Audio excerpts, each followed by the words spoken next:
Welcome to another Walter football video. I'm Charlie Campbell, Senior Draft Analyst. Before we get rolling here, I suggest you click into the settings, speed it up to 1.25 or 1.5. All right, draft day is here, finally. This is so awesome. It's like Christmas Day in the NFL. I've been working hard, doing lots of reaching out to sources, helping get information for this final mock draft. You can click the links below if you want to follow along with the version on the written version on the website.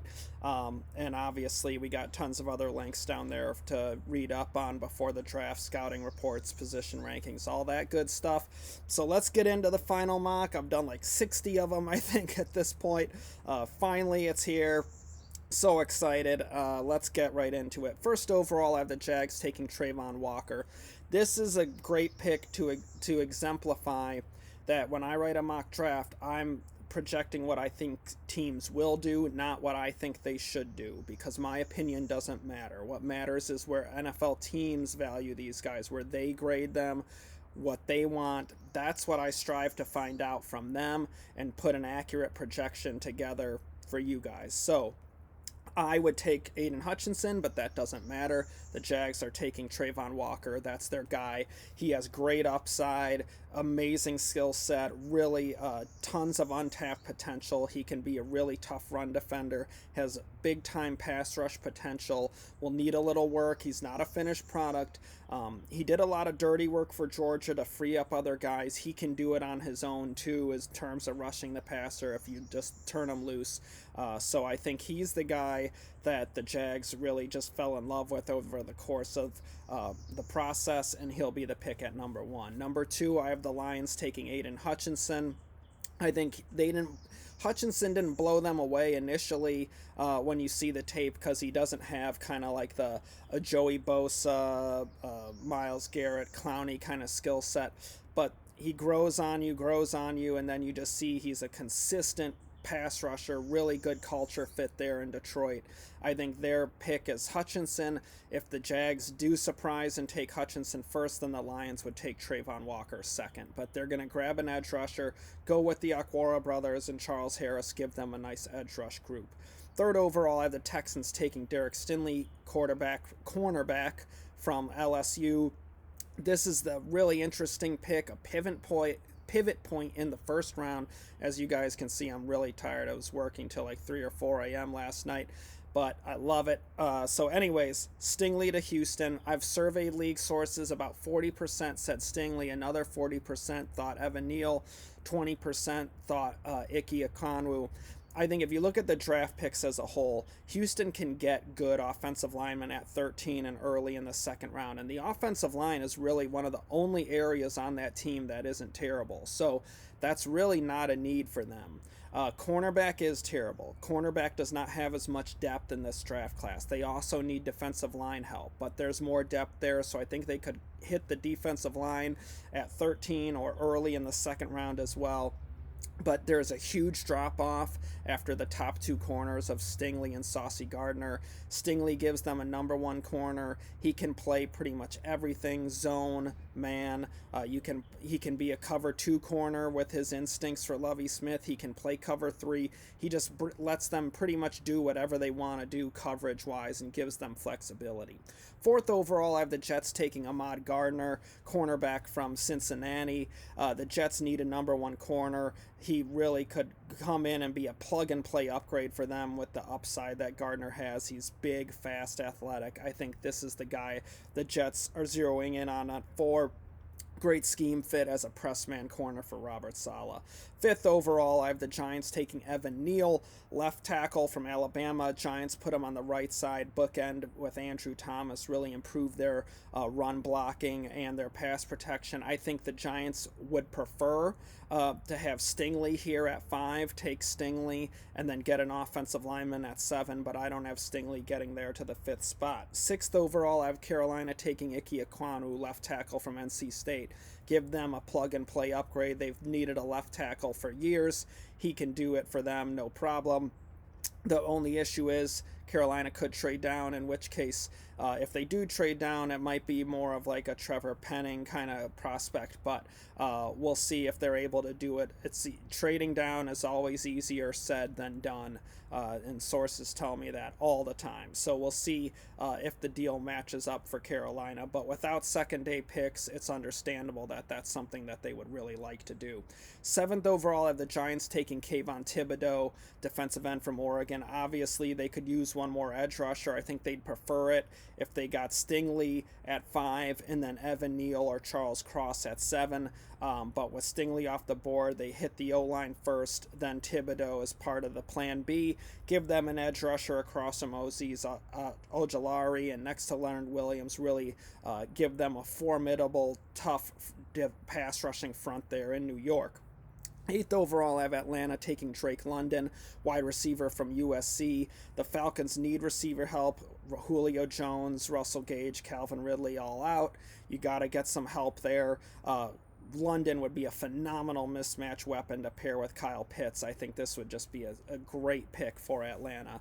Both of those guys can move to the outside inside the slot as well. They're red zone weapons. Just going to be so difficult for defenses to match up with both of those guys at the same time. Really love this pick for Atlanta. 9th overall, I have Seattle taking Charles Cross, left tackle from Mississippi State. They need a replacement for Dwayne Brown. They've needed a long-term left tackle, and Cross would be it. He's a natural left tackle, excellent pass protector, really good upside as well as being ready to play after doing a really nice job in the SEC the past few years. 10th overall, I have the Jets taking Garrett Wilson, wide receiver from Ohio State. They need a speed receiver. I think that they would prefer a guy like Wilson to Drake London because they already have a few big wideouts in Corey Davis and Denzel Mims. They have the smaller, shifty slot guys in Elijah Moore and Braxton Berrios.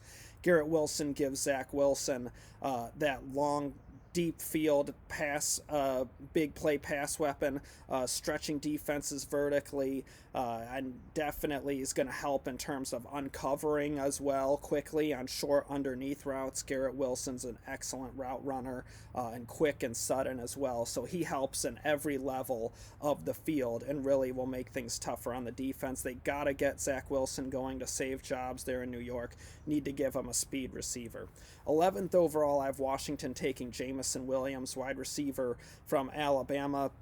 Washington could use more playmaking on their offense. They need Carson Wentz to save their jobs as well.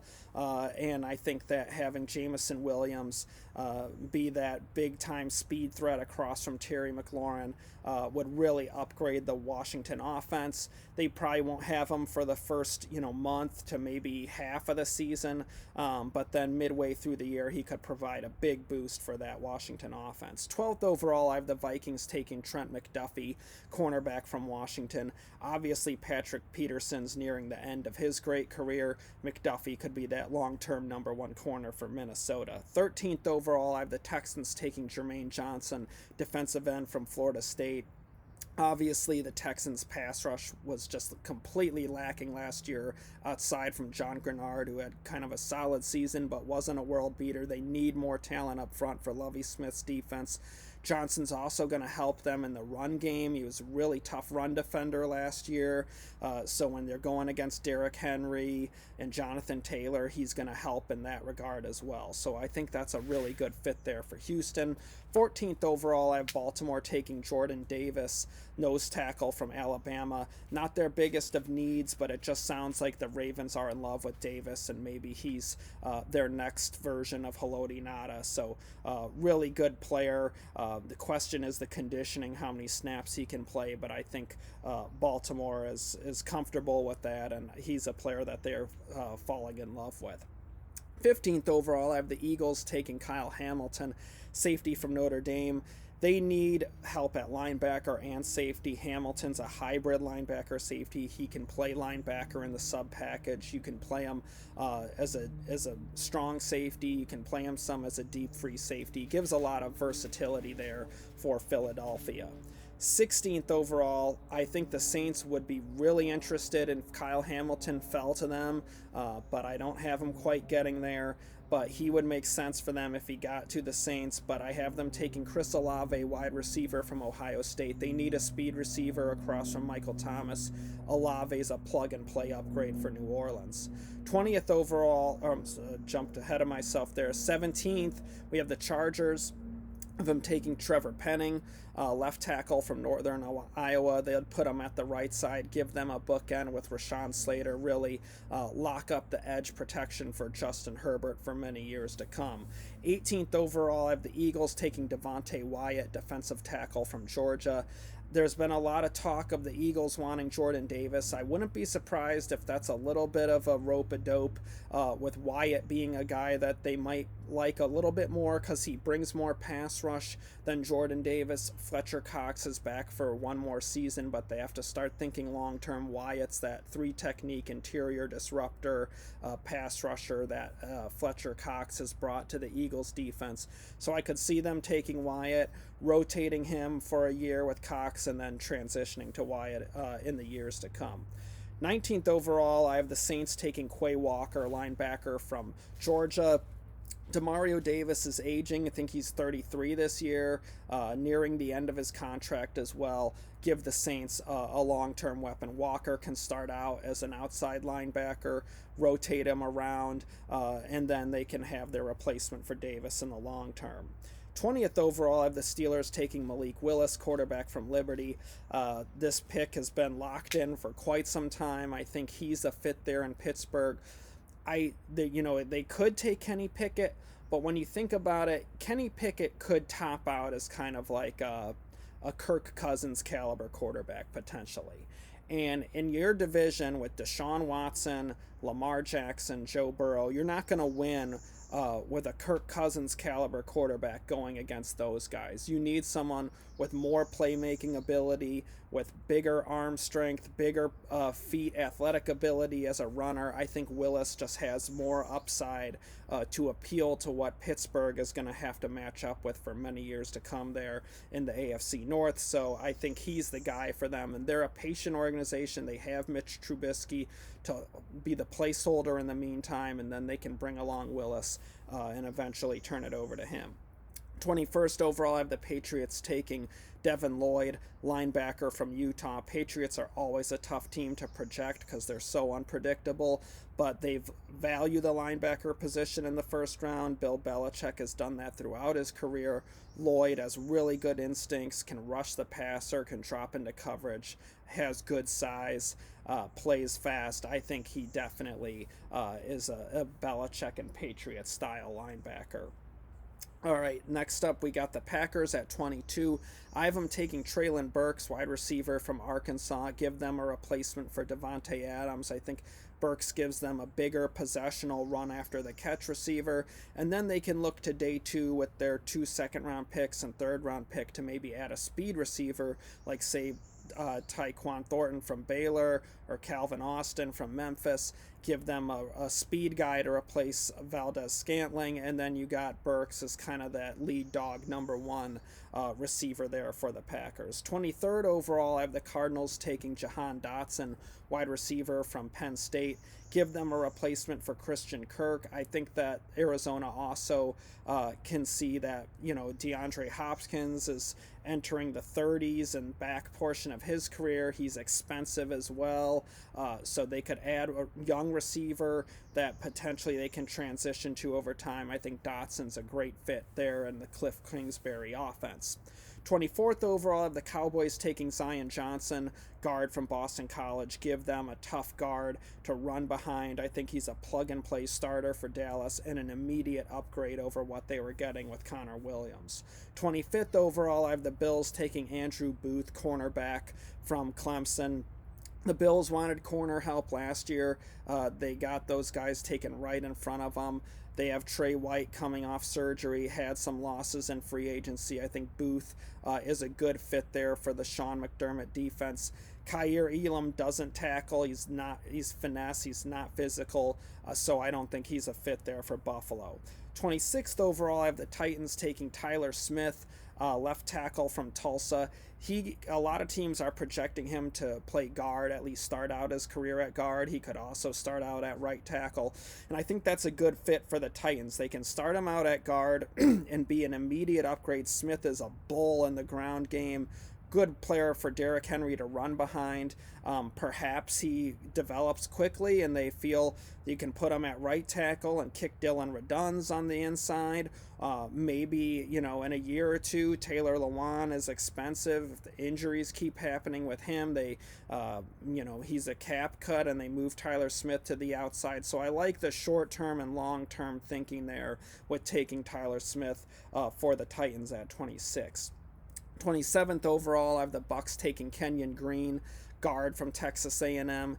Give them a plug-and-play guard starter after losing Ali Marpet to retirement. They got Shaq Mason. They could use one more. Green is a safe pick, polished player, be a really good, good instant starter, I think, for Tampa Bay.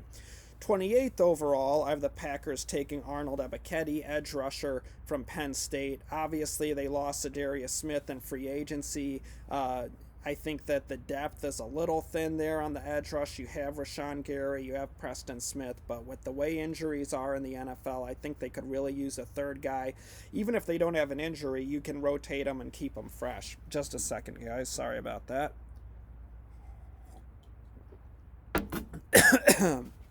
Excuse me. All right. 29th overall, Chiefs. I have them taking Boya Mafe, edge rusher from Minnesota.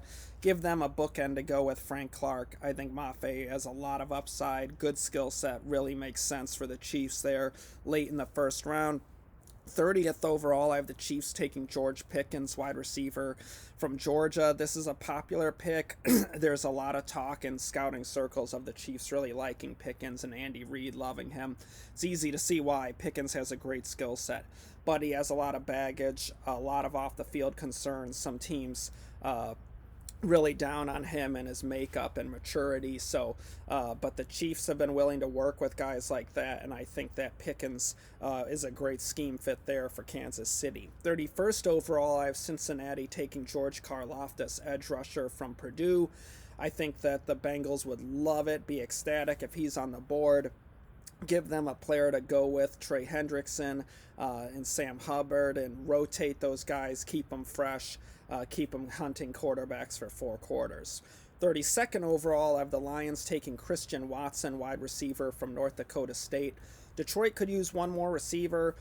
Last year, Brad Holmes made one of the best picks, and it's only a year away, so we'll see what happens. But from the rookie season perspective, Brad Holmes had maybe the steal of the draft with Amon-Ra St. Brown last year. He was just awesome for the Lions, was really one of the best receivers in the NFL starting in the month of December to close out the season.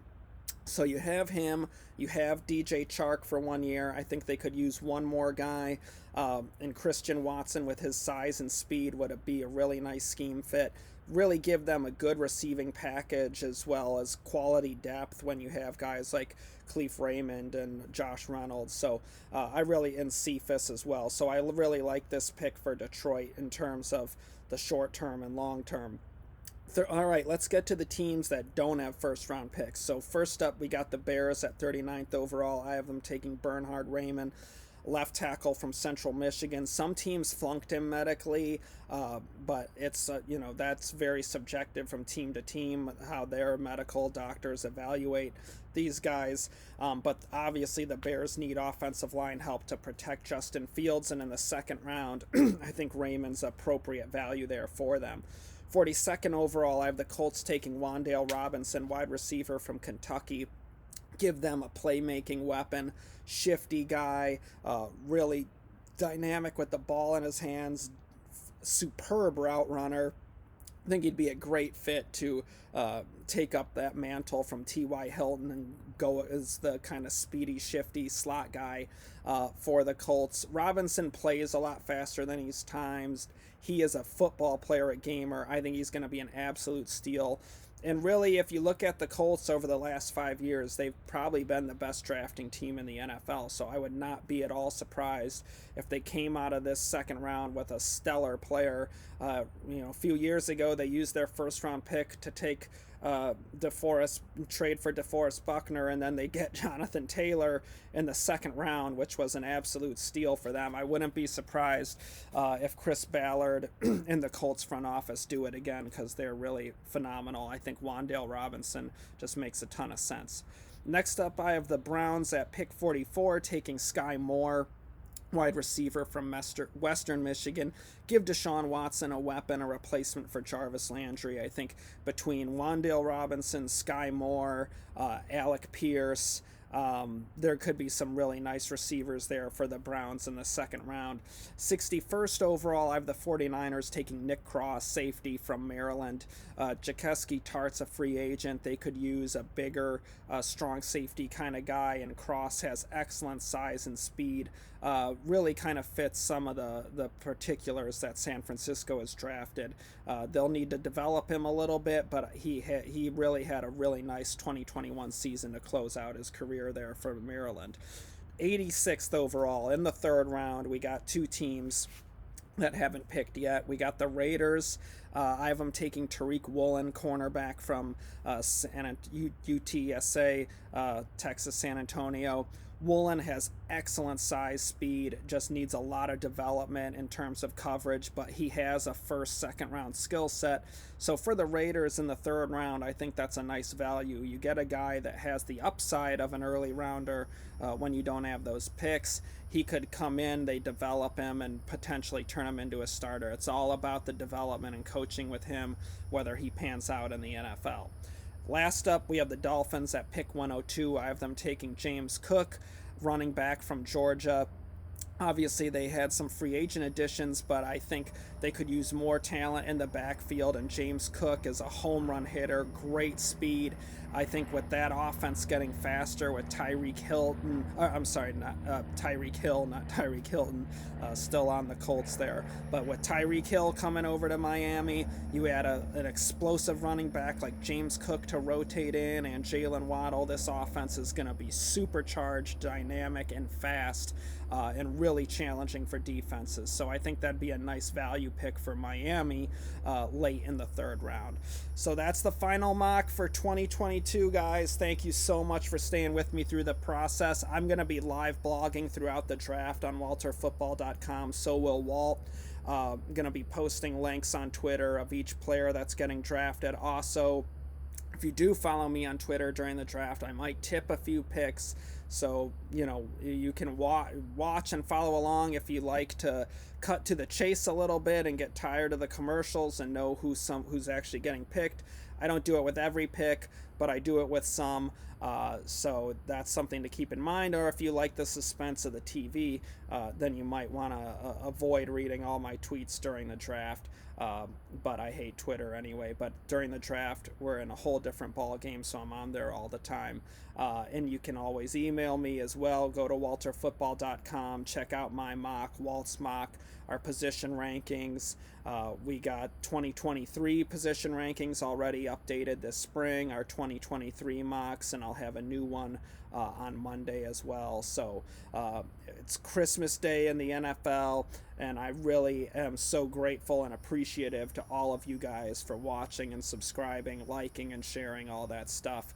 You're awesome. Love you guys. Let's have fun. Let's enjoy this draft together, and let's just enjoy this wonderful time of optimism where all 32 teams look like they're getting better. So I thank you guys. I'll be back with you soon. Enjoy the draft.